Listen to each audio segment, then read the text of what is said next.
Good afternoon, I'm Josh Duncan, and these are some of the top headlines out of the KelownaNow newsroom today. Funding has been approved for a new Kelowna middle school near the future redeveloped Parkinson Recreation Centre. The government of BC confirmed the project today, saying that the future Birch Road Middle School will add 800 new student seats to the community.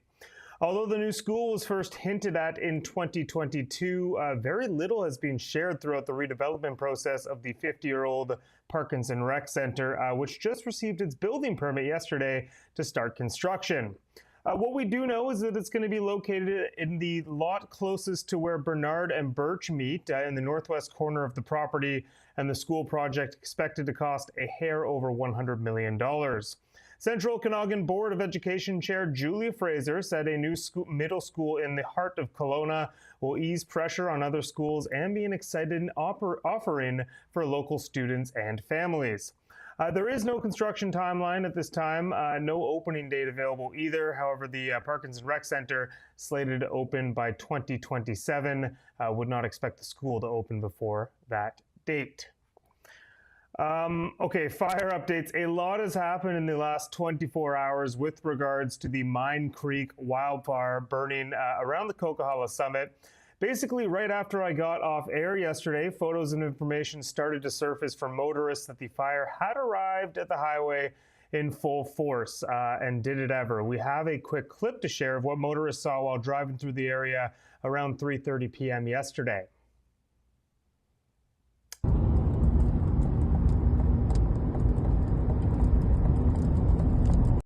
Basically in the middle of a campfire. Can you play that one more time? Let's just see the beginning one more time. Look at that. Even without the sound, it is whew.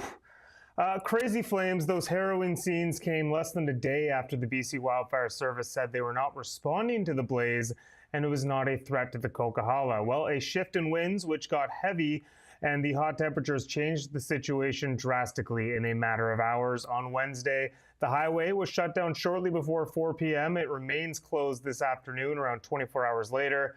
The fire went from under 500 hectares to nearly 2,000 hectares in size overnight. There are a small number of evacuation alerts and even an order in place. Excuse me. A constantly updating story on the Coquihalla wildfire situation can be found in our featured stories section at KelownaNow.com. A Kelowna man allegedly exposed himself to a stranger at a campground over the Labor Day long weekend. The Trail RCMP was alerted Sunday morning about the incident, which happened at a campsite near Fruitvale in the Kootenays.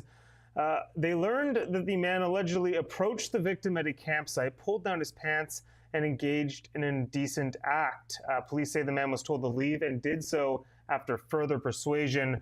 And the woman remained at the campsite with a friend and dog until the incident was reported to police. The man did not return to the site, but he was later identified as a 47-year-old from Kelowna. Police did not say whether he was arrested or not. The incident, however, under criminal investigation, and the RCMP asking any potential witnesses to the incident or any strange behavior at that campsite that weekend. Once again, you can find the exact site. I think it's near Fruitvale, just northwest off Champions Lake Road. They're asking any witnesses or people who saw something weird at that site to call the trail detachment as soon as possible. Central Okanagan residents can expect a couple new recycling boxes to become a part of their curbside pickup routine in the new year. People will be getting a pink box meant for flexible plastics. That includes chip bags, crinkly wrappers, Zipperlock pouches, and bubble wrap. They will also receive a gray box meant for non-refundable glass bottles and jars. These new boxes will be sent out in the new year, and they can start be put into use in May. Cynthia Coates from the RDCO says the new service will provide residents with a more convenient way to recycle items that are currently only accepted at local recycling depots. The expansion in services comes as part of the Central Okanagan's transition to Recycle BC for management of curbside recycling. It's hoped the collaboration between the RDCO and Recycle BC will not only enhance service, but also help avoid financial penalties for contamination that has been a significant issue in the Central Okanagan over the past few years. Wrapping up in sports, the Canucks have announced a few more details regarding training camp in Penticton. That gets underway in exactly 2 weeks. The camp with Quinn Hughes, Elias Pettersson, Brock Besser, Thatcher Demko, and all sorts of other Canucks players and coaches, of course, will be held at the South Okanagan Event Center from Thursday, September 18th until Sunday, the 21st. You can expect daily skates in the always exciting blue versus white scrimmage on Saturday. Tickets to catch the action will go on sale next Tuesday, Tuesday the 9th at 10 a.m. through Valley First Tickets or the SOEC box office in person. Thursday and Friday's practice sessions, $13 for the day. Sunday skate, just $6.50 for the day. Tickets to Saturday's scrimmage, a little more pricey at $40. There are also full training camp and weekend packages available, and the camp will also include a lot of community activities, including the party in the plaza and chances to see and meet Finn, the mascot, and a bunch of Canucks alumni. Even more details and a training camp roster will be announced by the Canucks very soon. All right, a quick look at the forecast.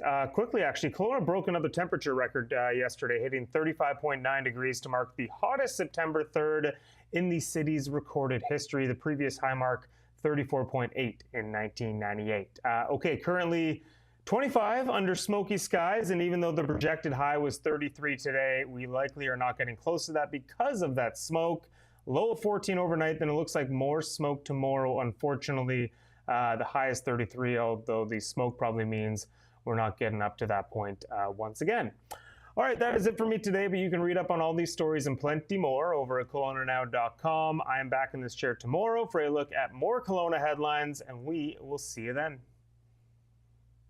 We don't just report the news. We live here too. We're your neighbors, bringing you stories that matter to all of us. No government funding, no outside influence.